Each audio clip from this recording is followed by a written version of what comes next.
Bonjour à tous, alors je me présente, je suis Jérôme Riera, je suis kinésithérapeute, enseignant en formation initiale et formation continue, et ainsi que directeur de l'organisme de formation Physio, Sport et Performance.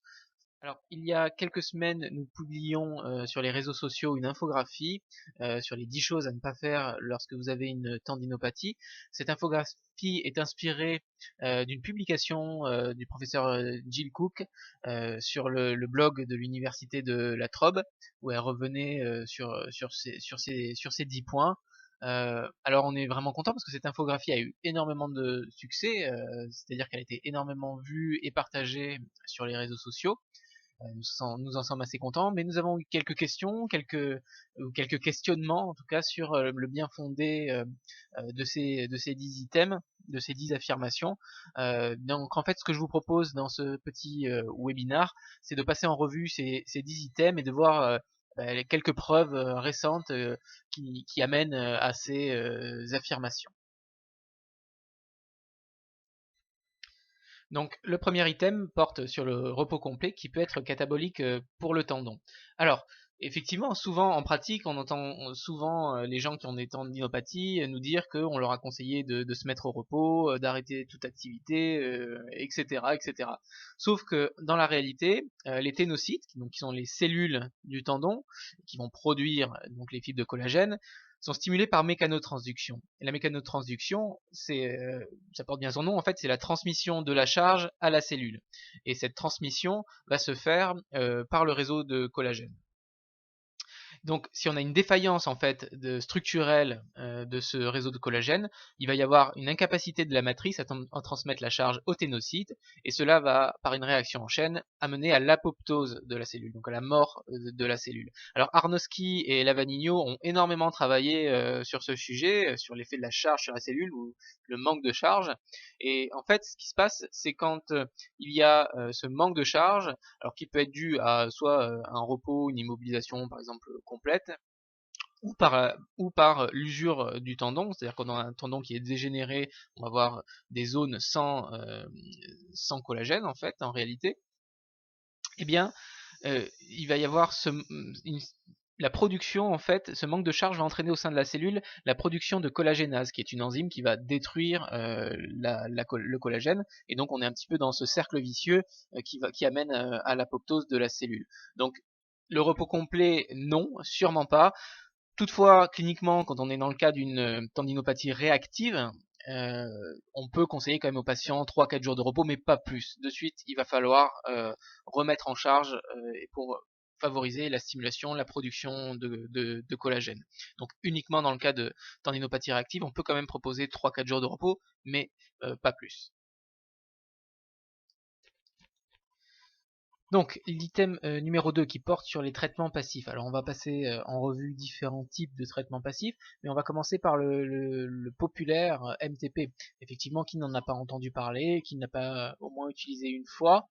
Euh, on a appris ça, enfin, en tout cas, moi, personnellement à l'IFMK et puis d'autres, nous avons appris à l'époque que c'était pour favoriser un phénomène inflammatoire et donc par là favoriser la cicatrisation du tendon ou d'autres structures sur lesquelles on pourrait utiliser le MTP. Bon, alors il semblerait que ces phénomènes ne se passent pas, c'est-à-dire qu'il n'y a pas ce phénomène, en tout cas de favorisation de la cicatrisation. Là, nous avons une revue systématique qui porte sur l'effet du MTP dans le traitement des épicondylalgies latérales du coude et des tendinopathies latérales du genou. Donc intéressant parce que ça porte à la fois sur le membre inférieur et sur le membre supérieur. Donc dans cette revue systématique, ils ont regardé l'efficacité du MTP en comparé avec d'autres traitements comme des ultrasons sur certains placebos, regarder l'effet sur la douleur, sur la force de grippe. Ils ont comparé aussi par rapport à un traitement, on va dire par exercice. Et ce qu'il en ressort, c'est qu'actuellement, il y a un manque de preuves euh, pour faire ressortir une importance clinique, enfin en tout cas un bénéfice clinique à utiliser le traitement MTP. Alors concrètement, d'un terme beaucoup plus pratique, ce qu'on pourrait définir et ce qui pourrait éventuellement justifier l'utilisation du MTP, c'est qu'il a probablement, plutôt que cet effet de favoriser la cicatrisation, plutôt un effet antalgique, dans certains cas. Alors, pour ce type de patient chez qui on aurait un effet antalgique, alors comment on va le mesurer? On va le mesurer tout simplement sur des tests soit de force, des tests de mise en charge ou des tests de reproduction de la douleur. Euh, en, en tout cas, ce sont des types de tests qu'on va utiliser régulièrement dans les tendinopathies pour suivre la progression du traitement notamment. Eh bien, quand on réalise ce test, on va avoir donc une marque. Eh bien, on peut réaliser suite à cette réalisation du test le MTP et voir juste après, en refaisant le test, si on a une amélioration du test, quelles que soient les mesures évaluées. Si on a une amélioration immédiate, donc pourquoi pas utiliser le MTP pour améliorer, soulager, améliorer la performance lors du test. Et donc, cet effet antalgique va nous permettre d'aller un peu plus loin, un peu plus fort en tout cas dans l'exercice. Si on n'avait pas cet effet antalgique ou cet effet qui permet une amélioration du score recherché, eh bien probablement que chez ce patient-là, il n'y aurait aucun intérêt à utiliser le MTP. Autre cas, il faudrait probablement faire attention dans les cas d'anthésopathie, donc dans les tendinopathies d'insertion, où on sait qu'il y a ces phénomènes de compression qui peuvent jouer un rôle important et irritant, et dans ces cas-là, évidemment, il est probablement déconseillé d'utiliser le MTP. Donc on va continuer sur les traitements passifs avec la thérapie manuelle. Alors bien qu'on pourrait considérer que le MTP fasse partie des techniques de thérapie manuelle, mais bon là on va parler de techniques plus spécifiques, articulaires, de manipulation, etc. Alors au niveau des études sur les tendinopathies des membres inférieurs, bien en réalité le problème c'est que souvent en fait ce sont des cas cliniques ou des études non contrôlées et avec en fait des échantillons très faibles. Donc c'est très difficile de, de, de tirer de conclusions à partir de ça. Donc difficile d'admettre qu'il y ait des preuves de l'efficacité. Pour le membre supérieur, on a une revue systématique avec méta-analyse relativement récente, qui a été publiée dans le JOSPT relativement récemment. Et ce qu'il retrouve pour le membre supérieur, c'est que en fait, il n'y a actuellement pas assez de preuves avec de bons essais cliniques pour dire qu'il y a une efficacité de la thérapie manuelle. Donc juste ce qu'ils disent dans la conclusion, ce que j'ai surligné donc juste à côté, c'est que actuellement il est quand même plutôt recommandé d'utiliser des interventions qui ont démontré leur efficacité comme les exercices. Ce qui ne va pas empêcher d'utiliser la thérapie manuelle. Encore une fois, un peu comme le MTP, toujours pareil, si par les techniques de thérapie manuelle, on peut améliorer, par exemple, encore une fois, des marqueurs que l'on a, pourquoi pas l'utiliser, mais encore une fois, là, ça va être pour améliorer la capacité à réaliser des exercices. Autre traitement passif, les ondes de choc. Alors pour les ondes de choc, bon, il y a quand même maintenant pas mal d'études, et donc là je ressortais cette revue systématique de Schmitz. Et ce qu'on peut en conclure, c'est que globalement, là où on a une très forte preuve de leur utilité, c'est dans les fasciopathies plantaires. Là pour le coup, il n'y a pas de raison de s'en priver. Pour toutes les autres tendinopathies, je crois que le mieux qu'on puisse dire, c'est que les preuves sont contradictoires. Il y a des études qui montrent un effet positif et d'autres pas d'effet, pas mieux qu'un placebo. Donc on a des choses assez différentes. Donc cliniquement, qu'est-ce qu'on peut en ressortir? C'est que en dehors des fasciopathies plantaires, probablement les ondes de choc sont pas un traitement vers lequel on doit aller de suite, car il y a quand même des études qui ont montré qu'il peut y avoir des effets délétères à utiliser les ondes de choc. Mais dans le cas de tendinopathie récalcitrante, on n'arrive pas à moduler la douleur, ou effectivement la douleur reste et gêne le traitement de façon importante, peut-être que dans ces cas-là, il y a une vraie pertinence à utiliser les ondes de choc. Et là aussi, l'effet des ondes de choc est probablement pas réellement tissulaire, mais plus sur la modulation de la douleur, comme on l'expliquait tout à l'heure pour le MTP. Et là encore, pour voir si on a un intérêt à utiliser les ondes de choc sur un patient, on réalise un test de mise en charge avant, on fait les ondes de choc, on refait le même test de mise en charge après, et on doit avoir une modification, une amélioration de ce test juste après, sinon probablement qu'il n'y a pas d'intérêt chez ce patient-là en tout cas à utiliser les ondes de choc. Même chose que pour le MTP, attention sur les anthésopathies, sur les zones de compression, où on risque de vraiment irriter le tendon. Donc maintenant, troisième item, les injections. Donc nous allons voir au moins 2 types d'injections dans les quelques slides qui suivent. On va commencer par les injections de corticostéroïdes et cette étude assez intéressante de Kongsgaard qui a comparé l'effet des injections de corticostéroïdes, un protocole d'exercice excentrique et un protocole d'exercice dit HSR, donc Heavy Slow Resistance, sur les tendinopathies patellaires. Donc sur les deux schémas que l'on voit là, qui représentent à gauche le score VISA pour les tendinopathies patellaires et à droite le score l'échelle de la douleur, pardon, le VA. Les injections de corticostéroïdes sont représentées par le trait continu noir, le protocole HSR par le trait discontinu noir, et le protocole excentrique par le trait discontinu gris. Alors ce qu'on peut voir sur le score VISA, alors plus le score est haut, mieux c'est. Donc ce qu'on peut voir, c'est que pour les injections de corticostéroïdes, on a une amélioration du score dans les 12 premières semaines, mais par contre après ça chute dramatiquement pour venir, on le voit, hein, en dessous de ce qu'il était au départ. Tandis que pour les protocoles d'exercice, eh bien on a une amélioration aussi dans les 12 premières semaines, et par contre l'amélioration continue sur le suivi du patient. Un peu la même chose pour ce qui concerne la douleur. On voit une amélioration du score dans les 12 premières semaines avec les injections de corticostéroïdes, mais aussi avec les exercices, et notamment le protocole HSR.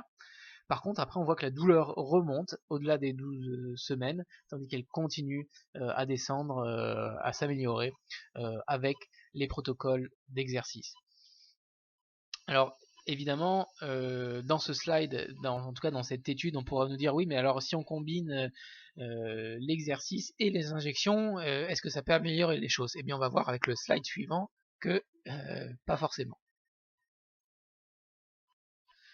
Donc effectivement, dans cette étude menée par Coombs sur les épicondylalgies latérales, ils ont regardé l'effet des injections de corticostéroïdes couplées à la physiothérapie, ou juste de la physiothérapie seule, ou des injections placebo. Et ce qu'ils ont démontré, c'est qu'en fait, les injections de corticostéroïdes seules ont un effet néfaste et de moins bons résultats à long terme, donc sur un an, avec un taux de récidive plus important que les groupes physiothérapie. Et dans les groupes physiothérapie, le groupe physiothérapie plus injection de corticostéroïdes a de moins bons aussi résultats et un plus haut taux de récidive que le groupe physiothérapie seul.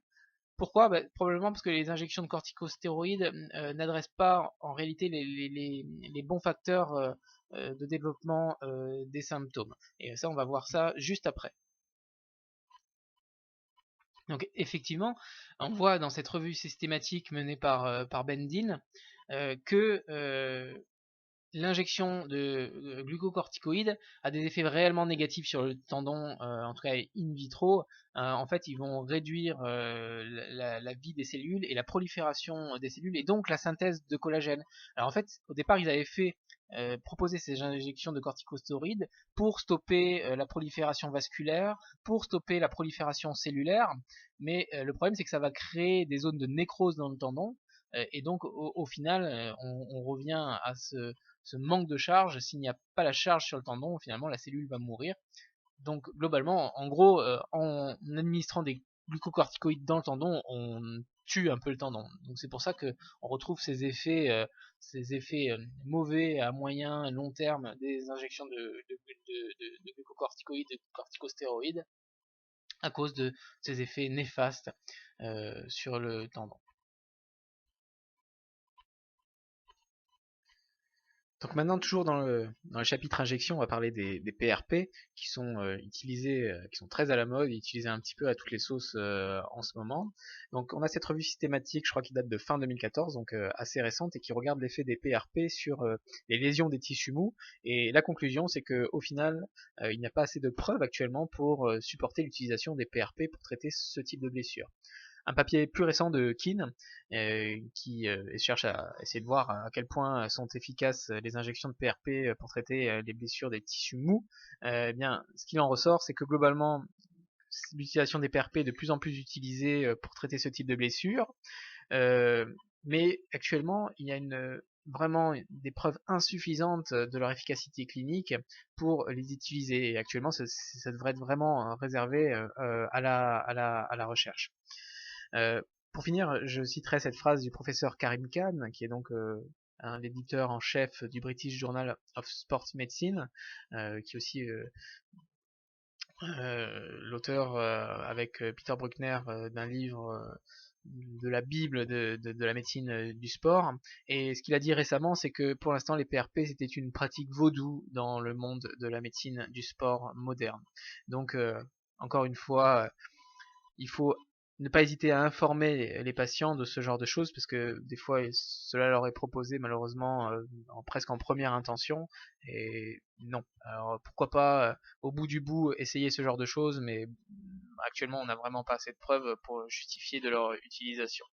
Juste pour finir un petit peu sur les injections et en revenir un peu sur les corticostéroïdes, il y a quand même certains cas, il faut faire attention. Là, on parle de tendinopathie pure. Parfois, si on a des structures périphériques qui peuvent être atteintes, comme les bourses ou les pads graisseux, ces structures-là, parfois, il peut être pertinent de les injecter quand elles font partie de la pathologie, de la symptomatologie du patient. Et pour le tendon en lui-même, on va vraiment éviter de proposer des injections. Donc maintenant l'item numéro 4 qui porte sur le fait d'ignorer sa douleur, qu'il faut éviter d'ignorer sa douleur. Alors ça paraît relativement évident. Alors pour ce qui est des tendinopathies, on ne sait pas vraiment qu'est-ce qui crée la douleur. Ebony Rio et ses collègues ont fait une excellente revue des connaissances actuelles sur la douleur dans les tendinopathies dans le papier que l'on peut voir à gauche de ce slide. Donc il y a plusieurs hypothèses et probablement une combinaison de facteurs. En tout cas, ce qu'il y a, c'est qu'il semble y avoir une bonne relation avec la mise en charge au niveau du membre inférieur. En tout cas, c'est peut-être un peu plus complexe pour le membre supérieur. Et ce qui va être pertinent pour le patient et pour le thérapeute, c'est de se servir de cette douleur pour gérer en fait la progression du traitement. La douleur va être un bon marqueur. On sait que la douleur dans les tendinopathies va souvent arriver pas forcément sur le moment, elle peut arriver un peu après et voire le lendemain. Donc on va dire que c'est tolérable quand on fait réaliser aux patients différents exercices, qu'on progresse, il y a des douleurs tolérables le lendemain, c'est acceptable pour nous. Ça ne veut pas dire qu'il faut revenir en arrière. On peut rester sur ce même type de charge. Mais c'est vraiment ça qui va nous servir de marqueur justement pour la progression. Alors quand on propose un exercice, s'il n'y a pas de douleur, ça veut dire qu'on va pouvoir aller un peu plus loin.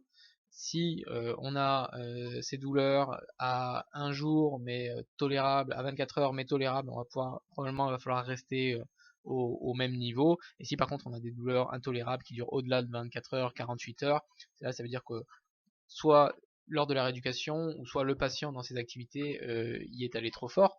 Et évidemment, là, le patient doit être bien conscient de ça. S'il y a ce genre de douleur, que ce soit lors de la rééducation ou lorsqu'il pratique son sport, ça veut dire qu'il est allé trop loin, et donc il va falloir vraiment gérer la charge et modifier certaines choses avec lui. Donc la douleur va vraiment nous aider à gérer la progression des activités et de la rééducation par rapport à la douleur. Et notamment Silbernagel a évalué ça dans un essai clinique et ça semble un assez bon modèle de gestion de la progression.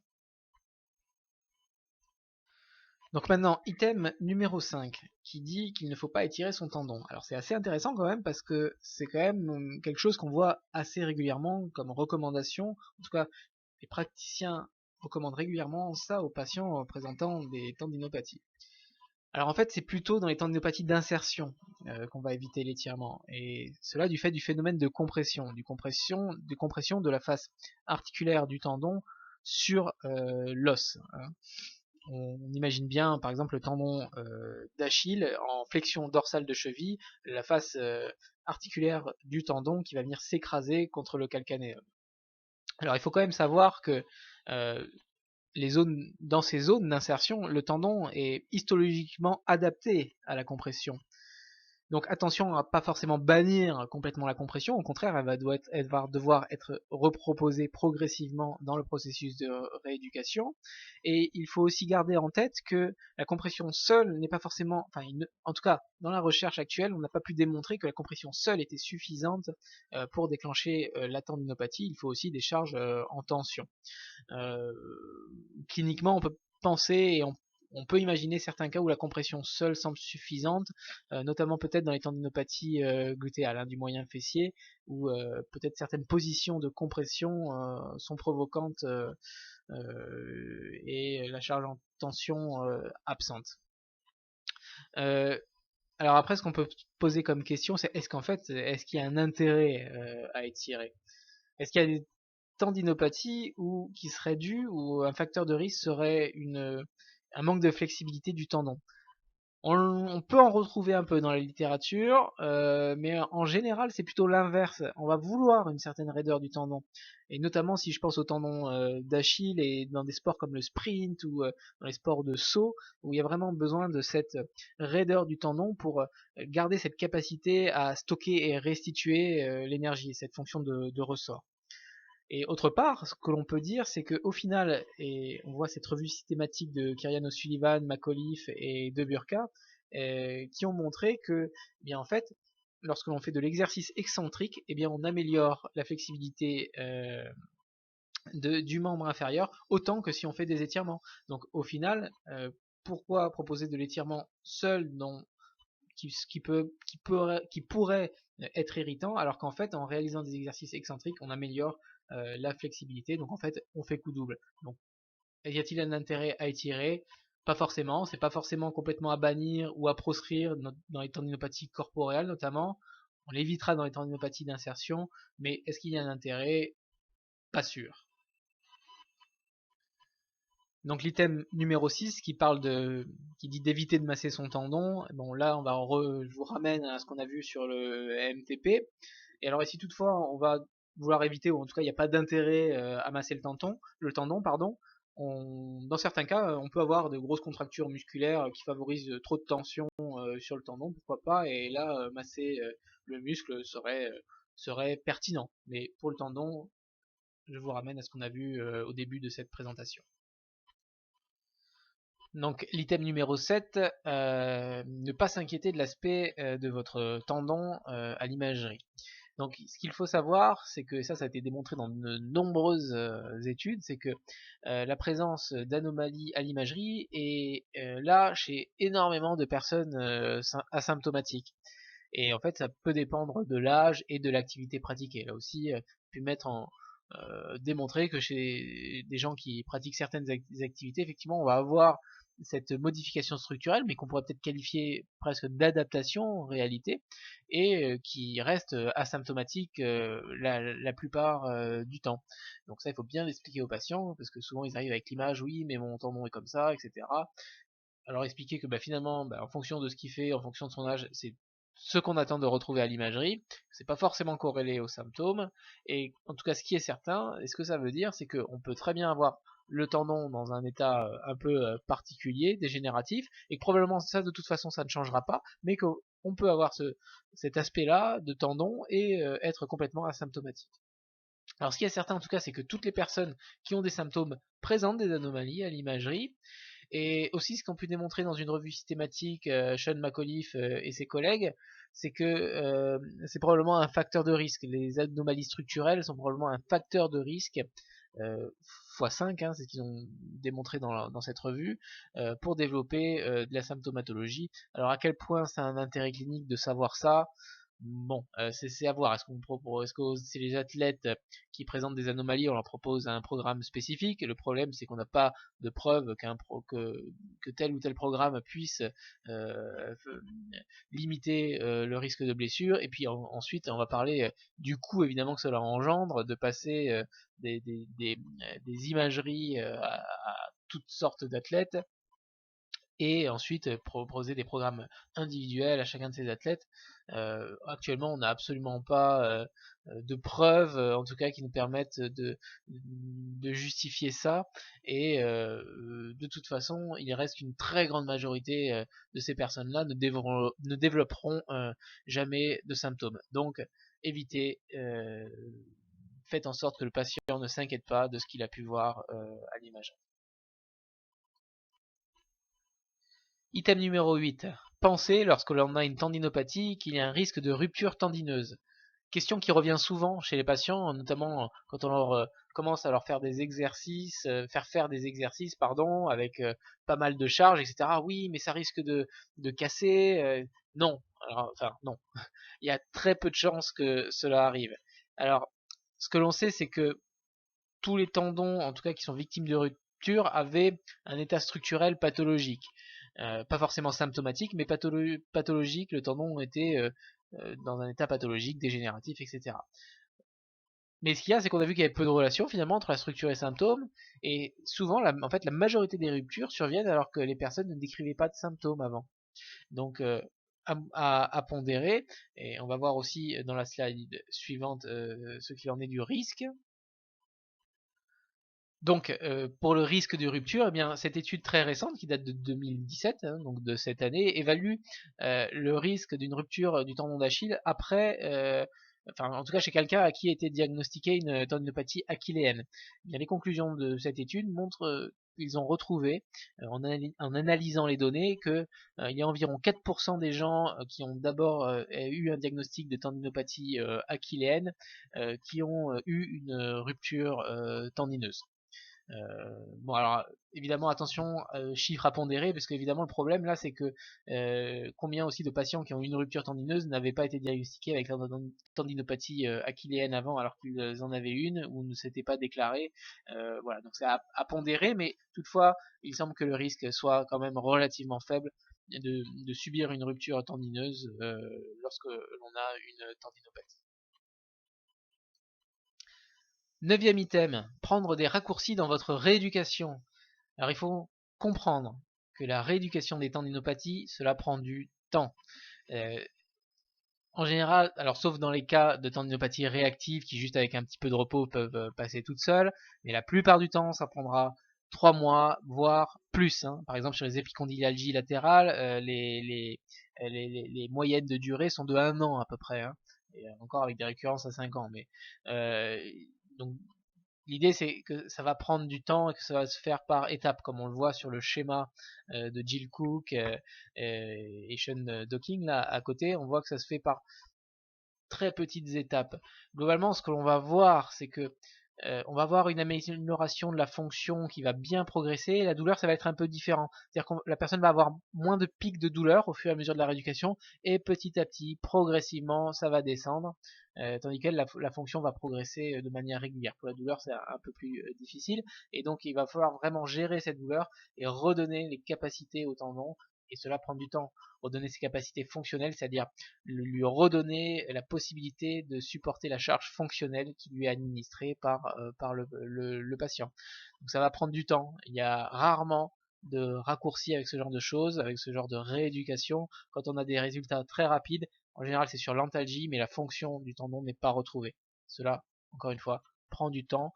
Prenez le temps avec vos patients, expliquez-leur dès le départ que ça va prendre un certain temps pour qu'ils retrouvent leur capacité pleine, et qui malheureusement il n'y a pas de raccourci, il n'y a pas de traitement miracle à ce genre de pathologie.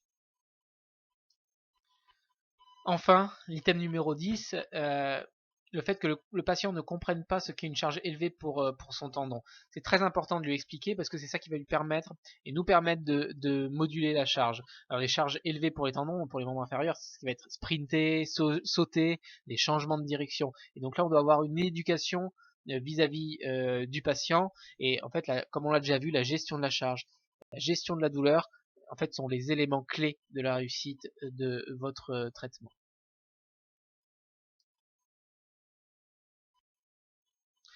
Donc merci à tous d'avoir écouté ce petit webinar donc qui revenait sur les 10 points de cette infographie. Alors on a survolé on va dire les preuves qui correspondaient à chaque item. Évidemment on pourrait pour chaque item aller beaucoup plus approfondir énormément ce qu'il y a à dire et ce qu'il y a à apprendre. Mais bon j'espère que par là, vous aurez un peu plus confiance dans ces différents items et que cela vous ait donné quelques idées pour votre prise en charge des tendinopathie. Si besoin, physiosport-et-performance.org, où vous retrouverez nos différentes formations et notamment sur les tendinopathies avec le docteur Peter Maliaras. Et vous pouvez nous retrouver sur Twitter, sur Facebook et vous pouvez nous contacter par mail à info@physiosport-et-performance.org. Encore une fois, merci et à bientôt. Au revoir.